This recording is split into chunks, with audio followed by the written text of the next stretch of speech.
Bismillahirrahmanirrahim. Assalamualaikum warahmatullahi wabarakatuh. Salam Pancasila.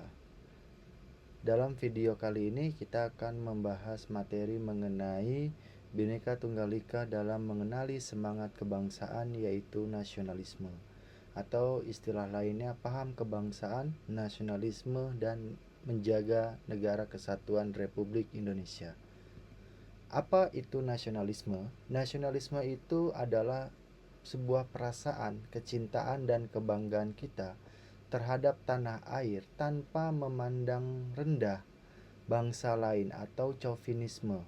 Nah, dengan istilah lain adalah bahwa nasionalisme ini perasaan kecintaan kita dan kebanggaan kita sebagai warga negara Indonesia terhadap tanah air kita untuk menjaga sebuah identitas nasional. Apa sih yang membuat kita itu cinta dan bangga menjadi warga negara Indonesia? Yang pertama, Indonesia ini memiliki kekayaan alam yang sangat melimpah.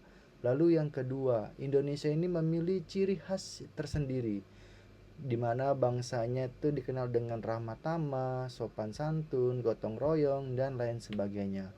Lalu yang ketiga, di Indonesia memiliki semboyan, lambang negara, bendera, bahasa, lagu, serta yang tidak ada dimiliki oleh negara lain, yaitu adalah dasar negara Pancasila. Nah, inilah yang mengatakan bahwa nasionalisme ini erat kaitannya dengan identitas nasional.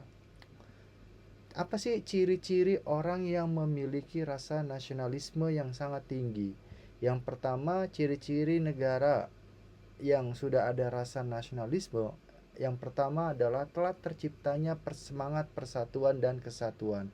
Artinya, di negara tersebut sudah paham artinya bersatu, sehingga tentu saja apabila negara tersebut mengalami sebuah ancaman dari negara lain ataupun dari pihak lain, tentu kita menyatukan barisan kita untuk melawan ancaman-ancaman tersebut. Nah, yang kedua adalah perjuangannya bersifat nasional, bukan lagi perjuangannya bersifat kedaerahan. Perlu kita ingat, kenapa di zaman kerajaan Hindu, Buddha, dan Islam kita tidak bisa mengalahkan penjajahan, dikarenakan pada zaman tersebut bentuk perjuangan kita ini masih bersifat kedaerahan, bukan bersifat nasional. Lalu yang ketiga adalah memiliki tujuan untuk membangun sebuah negara yang merdeka. Jadi, negara yang memiliki rasa nasionalisme pasti punya tujuan untuk membangun sebuah negara yang merdeka. Dalam hal ini, Indonesia sendiri, tujuan negara kita tercantum di dalam pembukaan UUD Negara Kesatuan Republik Indonesia di alinea keempat, yaitu melindungi segenap bangsa dan seluruh tumpah darah Indonesia, memajukan kesejahteraan umum, mencerdaskan kehidupan bangsa, serta melaksanakan ketertiban dunia. Lalu yang keempat, yaitu negara yang memiliki rasa nasionalisme telah terciptanya organisasi modern yang bersifat nasional. Pada zaman pergerakan nasional, mungkin kita pernah mendengar istilah yang namanya Budi Utomo. Pada era sekarang ini, kita mengenal yang namanya partai politik ataupun organisasi masyarakat. Nah, inilah yang dikatakan bahwa negara yang mempunyai rasa nasionalisme telah ada organisasi modern yang bersifat nasional. Lalu yang kelima yaitu adalah mengandalkan kecerdasan bangsa, bukan dari hasil pemberian dari bangsa lain. Artinya, nasionalisme suatu negara itu berasalkan dari semangat juang yang dimiliki oleh para pemuda-pemuda bangsa. Seperti itu. Nah, apa sih tujuannya mempelajari atau menumbuhkan rasa nasionalisme? Yang pertama adalah supaya menghilangkan budaya menuntut secara berlebihan dari individu, atau dikenal lainnya dengan istilah ekstremisme, sehingga individu itu tidak menuntut terlalu banyak kepada negara dan lebih menumbuhkan rasa semangat juang untuk melestarikan identitas nasional. Lalu yang kedua adalah mempertahankan untuk rela berkorban.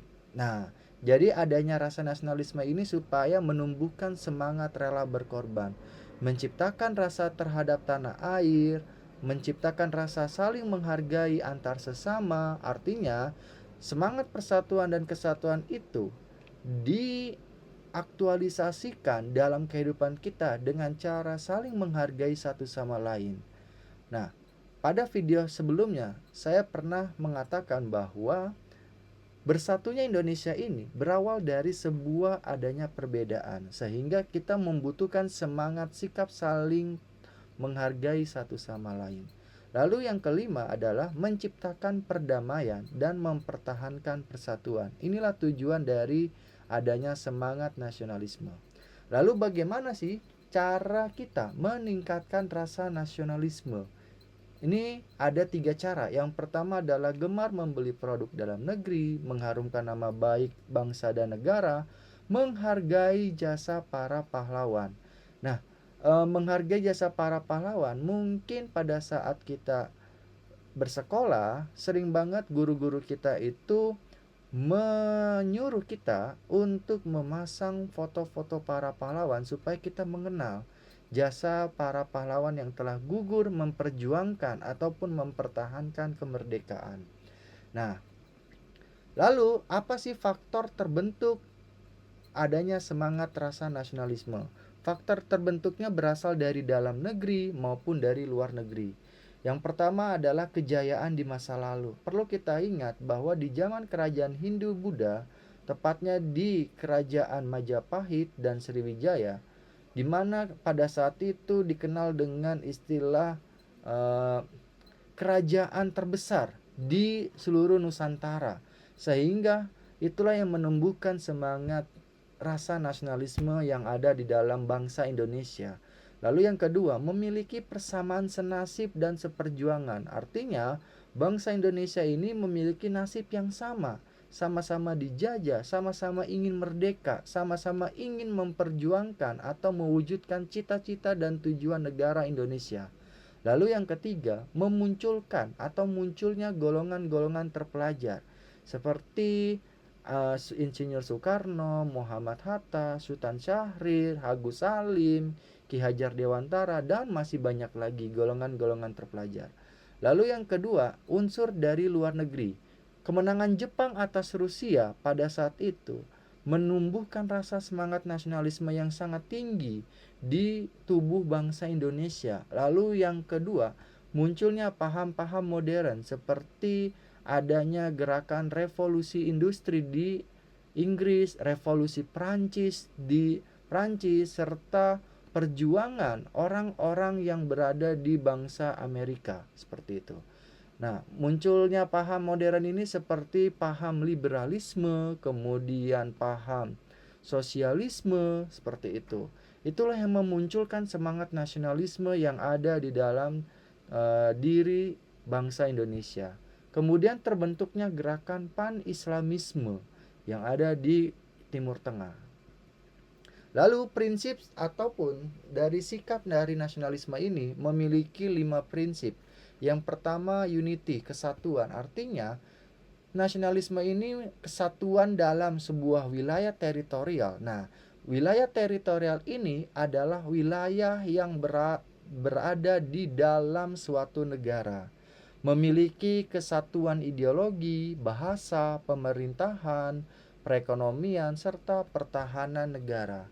Sedangkan personality ataupun kepribadian di mana setiap warga negaranya memiliki harga diri, rasa kebanggaan, dan sayang terhadap sebuah identitas nasional. Lalu yang ketiga, equality atau kesamaan. Artinya, sebagai warga negara Indonesia tentunya memiliki persamaan derajat, kedudukan, hukum, dan hak serta kewajiban yang sama-sama untuk dijunjung dan dilaksanakan dan serta ditegakkan. Lalu achievement atau prestasi, di mana setiap warga negara ini memiliki cita-cita untuk mewujudkan kesejahteraan serta kemanusiaan suatu bangsa.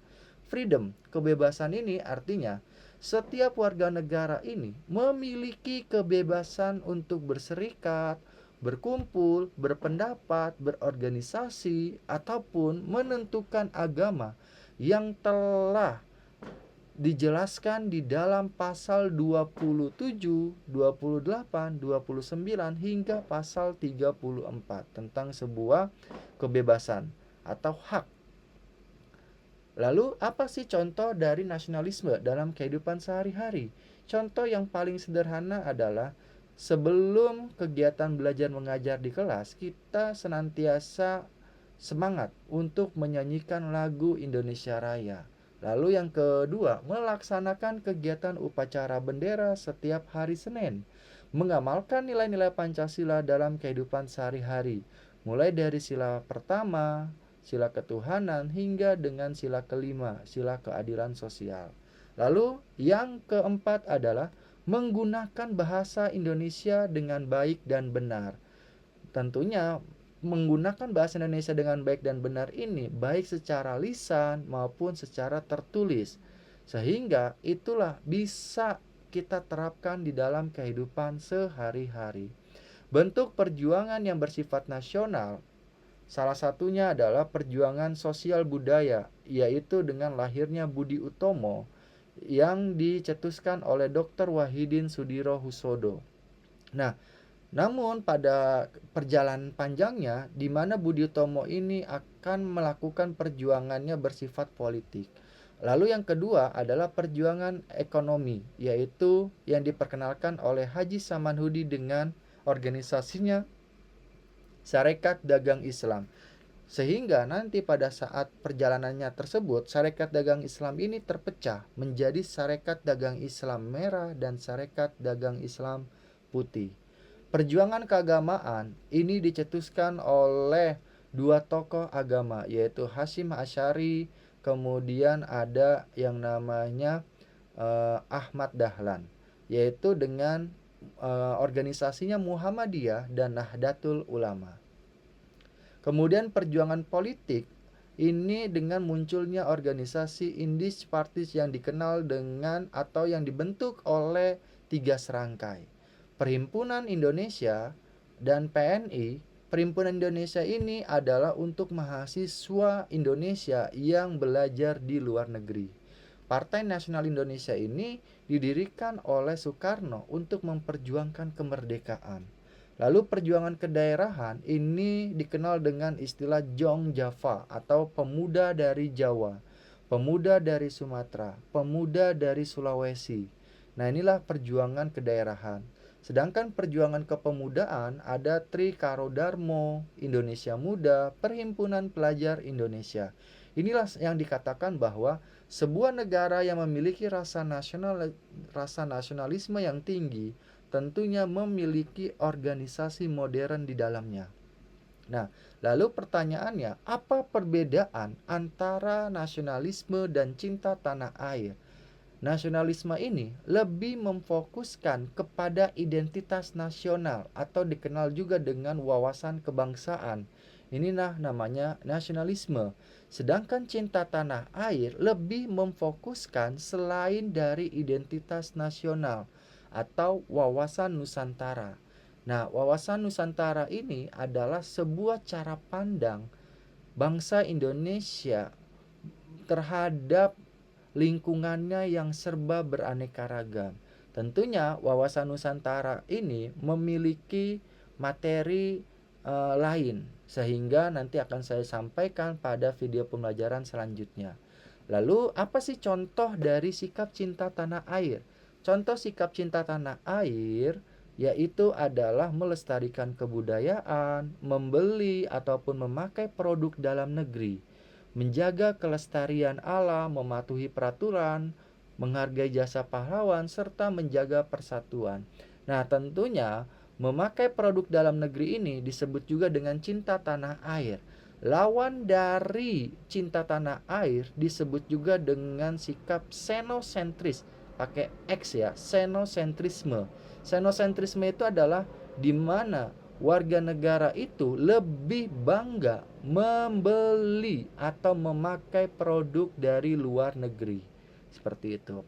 Menjaga kelestarian bisa dilakukan dengan cara reboisasi, penghijauan hutan, melakukan analisis dampak lingkungan.